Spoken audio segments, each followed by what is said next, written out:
दोस्तों, हमारी तरह शायद आपने भी नालंदा विश्वविद्यालय के बारे में सिर्फ स्कूल की किताबों में ही पढ़ा होगा। नालंदा विश्वविद्यालय एक वक्त पर आज के ऑक्सफोर्ड और कैम्ब्रिज के बराबर थी, जहां दुनिया भर से लोग पढ़ने आया करते थे। लेकिन फिर 12वीं शताब्दी में इसे बख्तियार खिलजी के द्वारा नष्ट कर दिया गया और यहाँ पर रखी 90 लाख किताबों को जलाकर राख कर दिया गया। एक सवाल जो हमेशा मन में कौंधता है वो यह है कि नालंदा ना तो किसी राजा का किला था और ना ही कोई मंदिर जहां बेशकीमती हीरे और जवाहरात रखे गए हों। तो आखिरकार खिलजी ने यहाँ आक्रमण किया क्यों? तो चलिए जानते हैं कि कैसा लगता था नालंदा में स्टूडेंट बनकर रहना। तो बने रहिए वीडियो में अंत तक। अगर वीडियो पर आप नए हो या आपने चैनल पर पहली बार कदम रखा है तो आप चैनल को सब्सक्राइब करना बिल्कुल ना भूलें और पास में लगी बेल आइकन जरूर दबा दें। तो पहले तो यह जान लेते हैं कि नालंदा विश्वविद्यालय आखिर था कैसा। मशहूर चाइनीज ट्रेवलर ह्वेनसांग ने 7वीं शताब्दी में यहाँ आकर शिक्षा ली थी।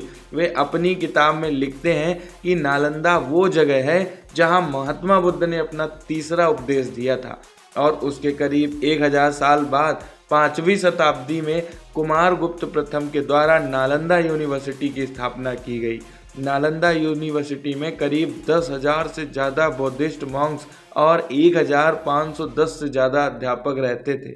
यहाँ पर चीन, जापान, कोरिया, इंडोनेशिया, प्रुसिया, तुर्की, श्रीलंका से बच्चे पढ़ने आया करते थे। इसके अलावा यहाँ पर एस्ट्रोनॉमी, मैथमेटिक्स, मेडिसिन और फिलॉसफी जैसे सब्जेक्ट्स भी पढ़ाए जाते थे। जीरो और डेसिमल सिस्टम का आविष्कार करने वाले आर्यभट्ट खुद एक समय पर इस यूनिवर्सिटी के हेड हुआ करते थे। उनके अलावा इस यूनिवर्सिटी में हर्षवर्धन और नागार्जुन जैसे ज्ञानी भी रह चुके हैं। नालंदा पर हमले की बात करें तो खिलजी वह पहला व्यक्ति नहीं था जिसने नालंदा पर हमला किया हो। नालंदा पर 3 बार हमले हो चुके हैं। 455 से 467 के बीच सेंट्रल एशिया से आए हुन्स ने समुद्रगुप्त के राज्य के वक्त नालंदा पर हमला किया और इसे नुकसान पहुंचाने की पूरी कोशिश की। इसके बाद नालंदा को न केवल रिस्टोर किया गया बल्कि इसमें कुछ और बिल्डिंग्स को जोड़कर इसे और अधिक भव्य बना दिया गया। नालंदा पर दूसरा हमला 7वीं शताब्दी में हुआ था, जब बंगाल के गौदास राजघराने ने उस पर हमला किया था और फिर से राजा हर्षवर्धन ने रीस्टोर किया। लेकिन नालंदा पर अभी तीसरा हमला होना बाकी था। वक्त में 600 साल आगे चलें तो बख्तियार खिलजी एक एक करके जब भारत के सभी इलाके जीतने में लगा हुआ था तो वह बीच में बीमार पड़ गया। कई हकीम वैद्य को बुलाने के बाद भी उसके ऊपर कुछ भी असर नहीं हुआ। तो खिलजी को नालंदा के प्रिंसिपल राहुल श्रीधर को मिलने को कहा गया, जो मेडिकल के क्षेत्र में बहुत अधिक ज्ञानी थे।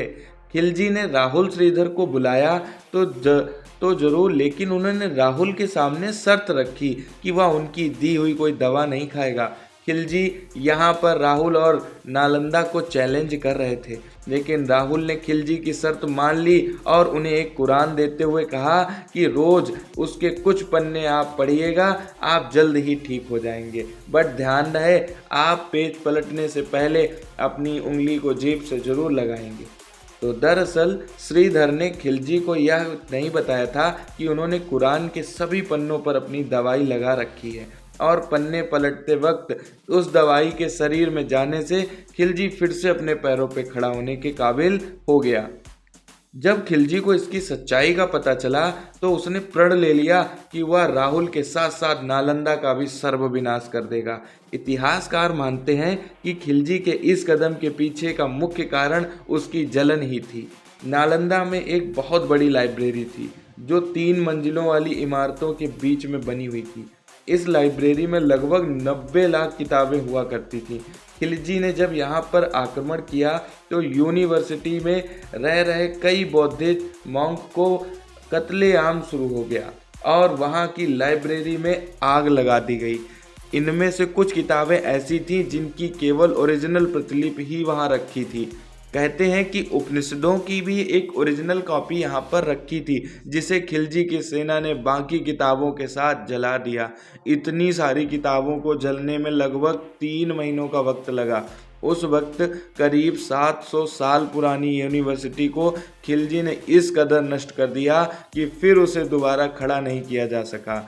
आगे बढ़कर खिलजी ने बिहार में ही विक्रमशिला और ओदांतापुरी नामक 2 यूनिवर्सिटीज को भी इसी तरह नष्ट कर दिया। वह यूनिवर्सिटी जहां देश विदेश से बच्चे पढ़ने आते थे, जहां उनसे किसी भी तरह की फीस नहीं ली जाती थी, ऐसी यूनिवर्सिटी को एक व्यक्ति की जलन ने खंड खंड कर दिया था।